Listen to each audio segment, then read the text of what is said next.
The public now know, though, that the entire first presidential term of Donald Trump was deliberately wrecked, imperiling the peace of the world, and that the British were up to their necks in it. We're not called perfidious Albion for nothing. The role of MI6 in all of these stories that we've discussed tonight, and others that we've discussed on other occasions, it seems to me we're two, to paraphrase Oscar Wilde, we're two countries united by a common deep state. Yeah, George, this breaks my heart because, as you know, when I was United Nations weapons inspector, I worked very closely with the British government. There were periods of time where I would make weekly flights to London, the red eye, to just fly in the morning, have meetings in Whitehall, have meetings throughout London, and then fly home at night to be back in time to file paperwork at the end of the business day.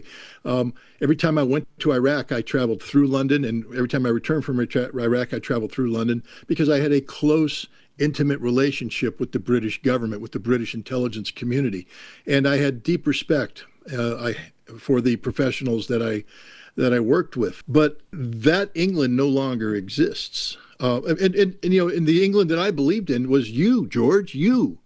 You hosted me in Parliament. You showed me Parliament. You walked side by side with me, in a million-man march that went to Hyde Park where we spoke out against the war. You showed me that the British people are capable of having a heart and doing the right thing. And that's the England, the United Kingdom, the Great Britain that I fell in love with, but it no longer exists. I'm not saying you don't exist. Clearly you do. But your government is not the friend of the United States.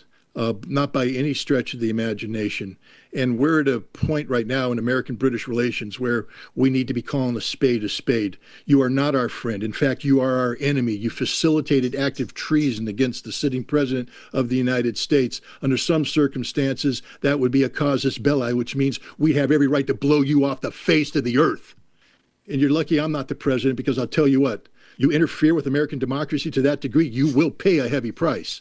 As you should. Not you, George. You're my friend, and not the British people, and that's why we'll never do this. But your government is the absolute enemy of not just the United States, but all of humanity. The thing it's a shame to say, because you're the birthplace of the Magna Carta. You're the birthplace of some of the greatest intellectual minds about democracy and human rights. And what you've become, what your nation has become under its current leadership, is an embarrassment not just to England, but to all of mankind.